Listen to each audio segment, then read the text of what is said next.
Sa ngalan ng Ama, ng Anak at Espiritu Santo. Amen. Ipinagdiriwang natin ngayon ang kapistahan ng Linggo ng Palaspas. At ito'y makikita natin ang pagpasok ng ating Panginoon sa Jerusalem bilang hari, bilang anak ng Diyos.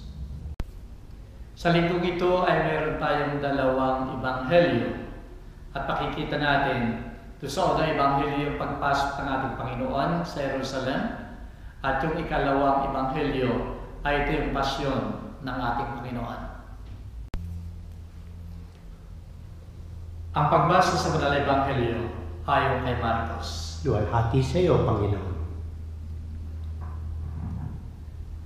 Nang malapit na sila sa Jerusalem, sa Betfage at sa Betania, sa may bundok ng mga Olibo, sinugo ni Jesus ang dalawa sa kanyang mga alagad at winiga sa kanila, "Pumarong kayo sa nayon na nasa tapat ninyo, at pagkapasok ninyo ay matatagpuang nakatali ang isang batang asno na hindi pa nasasakyan ng sinumang tao.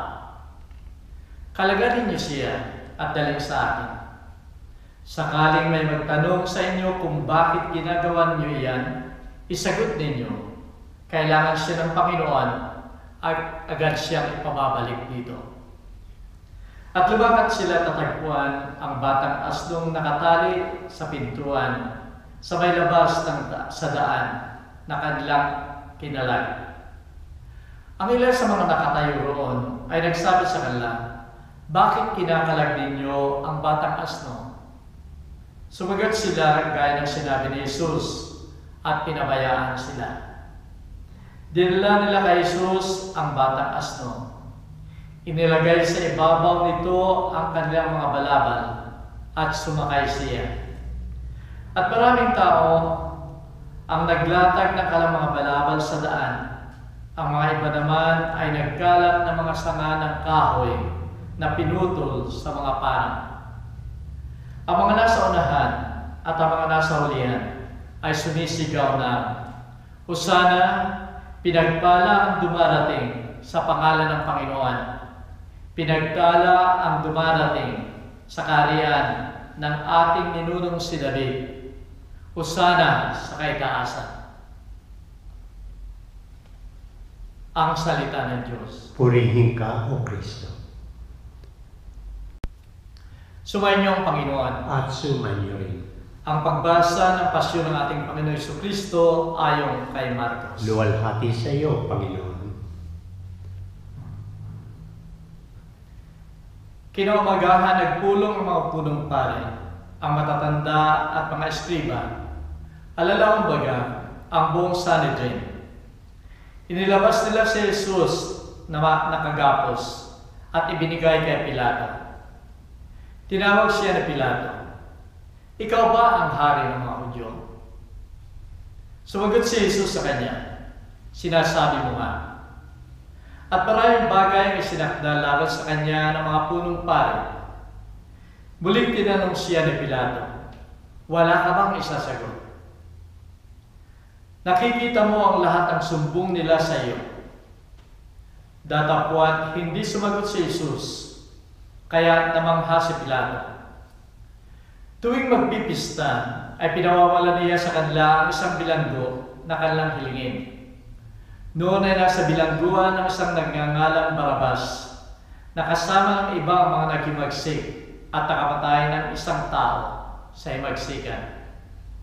At pagdating ng mga tao ay hiningi sa kanya ang biyaya na dati niya ipinagkakaloob sa kanila.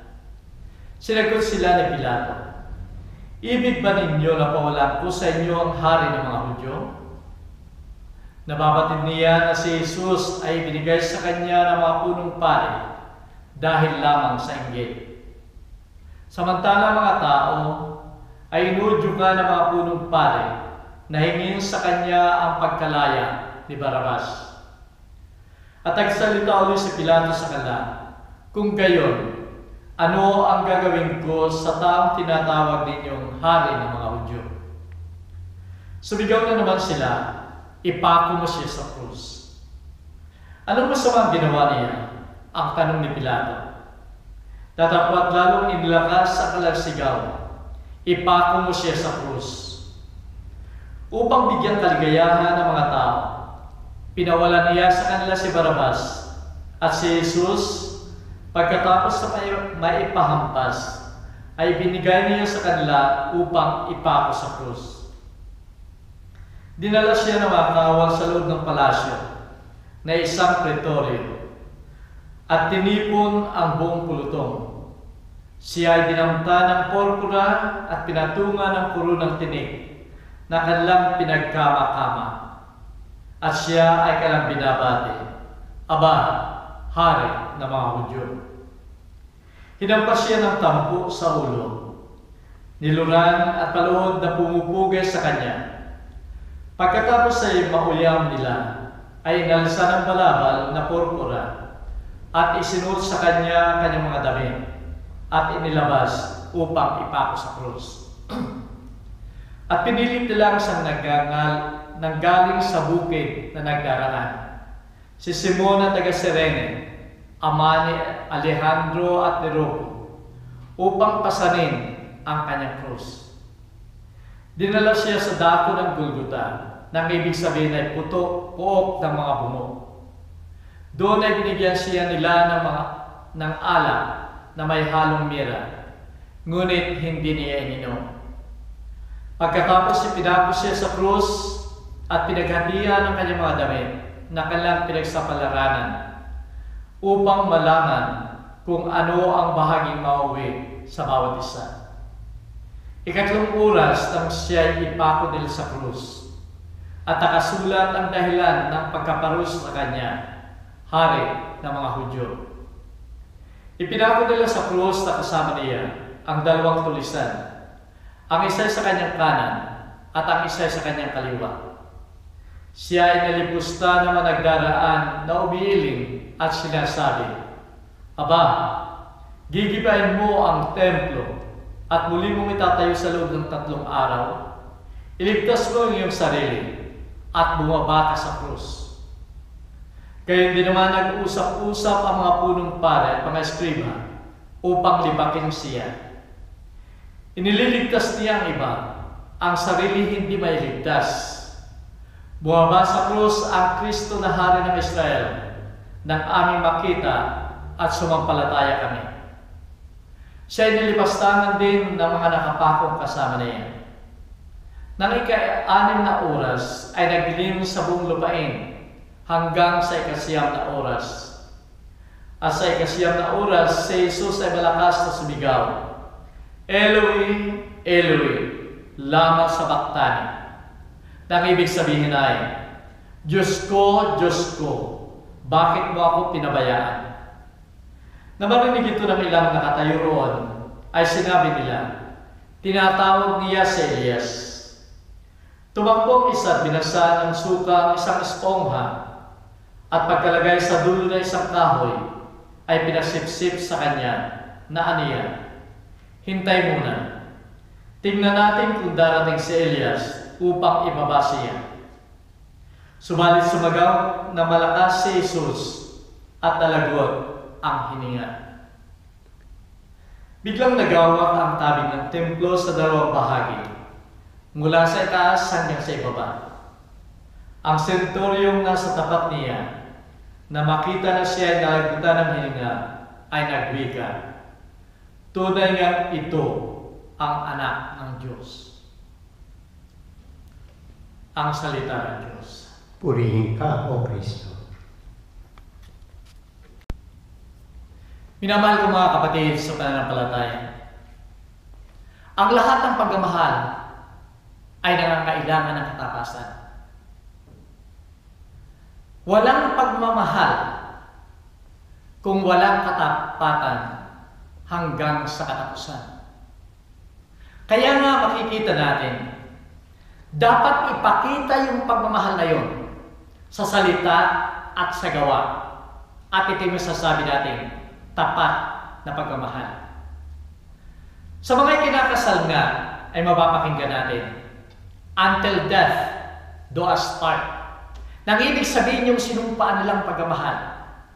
Dahil sa kasal, sakramento ng kasal, ay katapatan, pagsasama, hanggang sa wakas ng buhay. Minamahal ko mga kapatid, ang katapatan ito ay makikita natin sa pagmamahal ng ating Panginoon. Sapagkat ang pagmamahal niya ay naging tapat siya hanggang sa katapusan ng kanyang buhay. Hanggang ialay niya ang kanyang buhay. Ito ay tanda ng tunay na pagmamahal, ng tunay na katapatan. Kung naging tapat ang ating Panginoon sa atin, pagmamahal niya sa atin, ang katanungang malaki ngayon, tayo ba ay naging tapat din sa ating Panginoon? Noong taong 1900 o 1900 sa China, ay nagkaroon ng isang malaking revolusyon. Ito ay yung Boxers Revolution. Ito ay against doon sa mga Kristiyano at doon sa mga foreigners. At yung mga revolusyonaryo, sinakop nila ang isang school at doon ay tinipon nila ang lahat ng mga estudyante at yung mga gurong naroon. At ang ginawa nila, pinagsasarahan lahat nila ang iba't ibang pinto. Yung mga bintana ay sinarhan nila, maliban doon sa entrance na pinto. At doon sa harap ng pintong yun, ay naglagay sila ng cross na naroon sa cross na yun, yung image ng ating Panginoon. At ang sabi nila doon sa mga nasa loob, kung kayo ilalabas ng pintuang yan, at yayapakan ninyo ang image o ang cross na yan ni Jesus bilang tanda ng pagtatakwil ng inyong pananampalataya, kayo ay pababayaan naming aalis. Walang mangyayari sa inyo. Subalit kung hindi niyo yayapakan yan, kayo ay babarilin at kayo ay mamamatay sa oras ninyo. Yung 7 mga estudyante na unang lumabas, nang makita nila ang ating Panginoon doon sa krus na yan, at dahil ang nanaig sa kanila ay yung takot doon sa warning ng mga revolusyonary, ang ginawa nila, sa halip na lumabas agad, niyapakan nila yung image ng ating Panginoon at pinabayaan sila umalis na walang nangyayari sa kanila.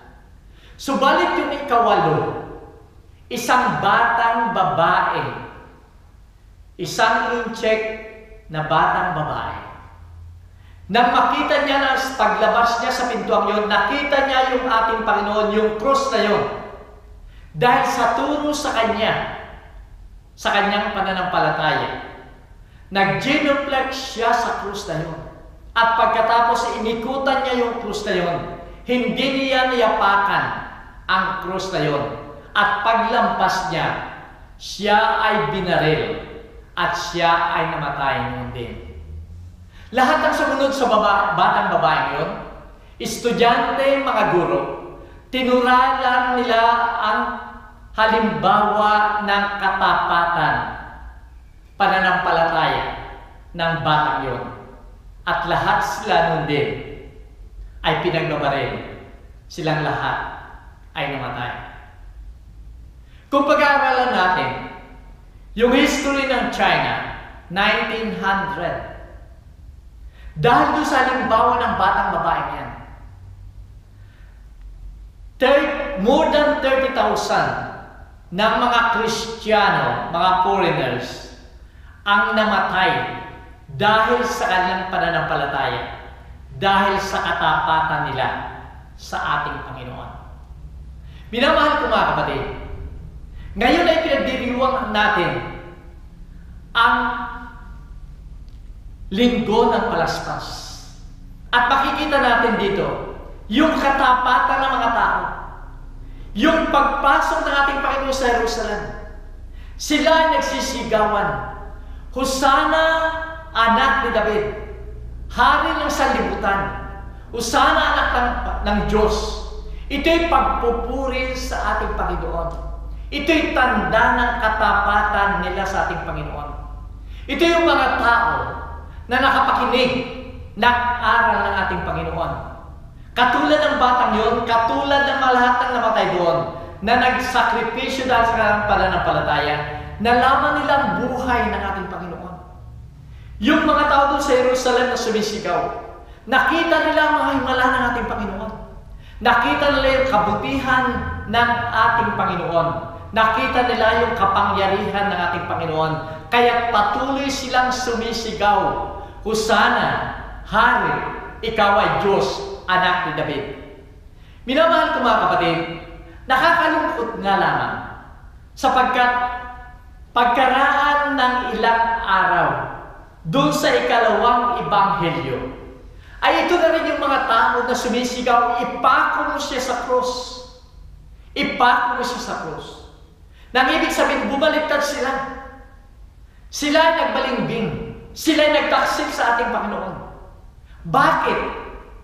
Sapagkat sila ay maaaring binayaran, maaaring yung iba ay tinakot, yung iba ay sinulsulan o pinangakuan, kaya sila ay bumaliktad at nagtaksil sa ating Panginoon. Katulad halimbawa ni Judas Iscariote, kasaksama ng ating Panginoon. Nakita niya ang lahat ng ginawa ng ating Panginoon, ng kabutihan at kapangyarihan ng ating Panginoon. Subalit dahil lamang sa 30 pirasong pila, siya nagtaksil sa ating Panginoon. Yung mga alagad, si Pedro at yung mga alagad, kasama sila 24/7. Napakinggan lahat nila ang aral ng ating Panginoon. Nakita lahat nila ang himala na ginawa ng ating Panginoon.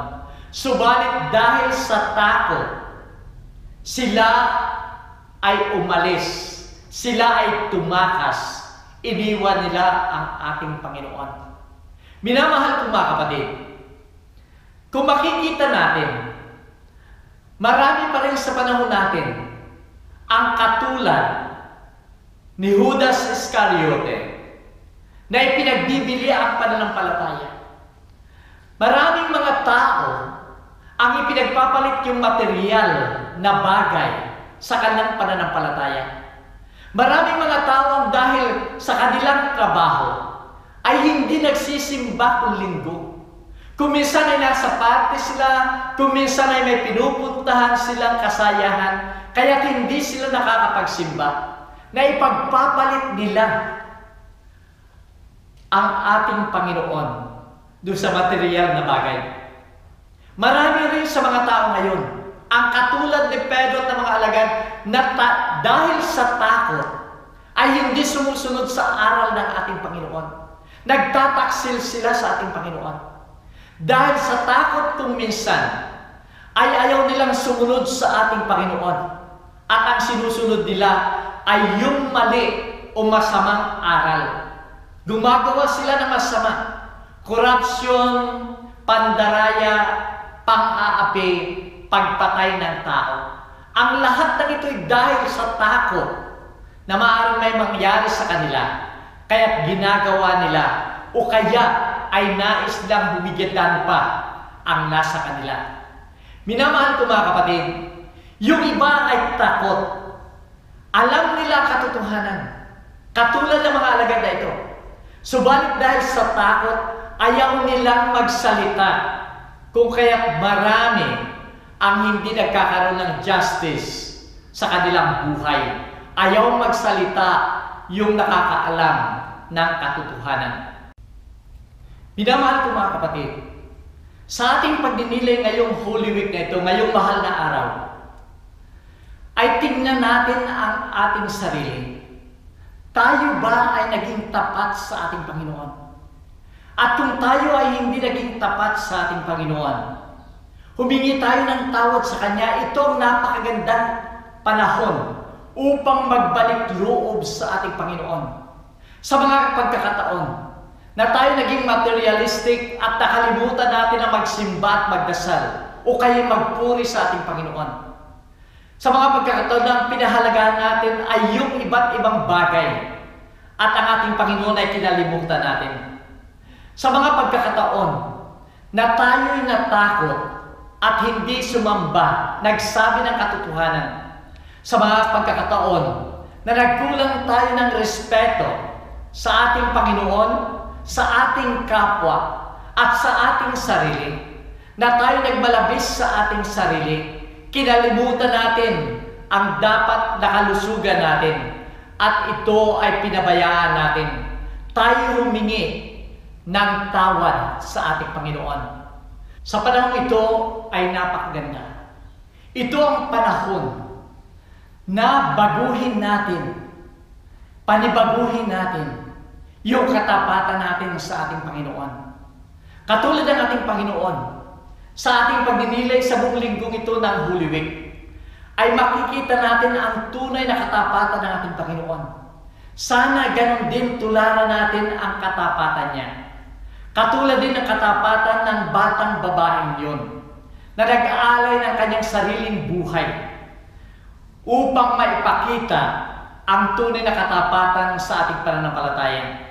Ganon din tayo. Totoo nga na hindi nahingi sa atin ay yung buong buhay natin katulad ginawa ng ating Panginoon at ng batang yon. Hindi hinihingi sa atin ang ating buong buhay.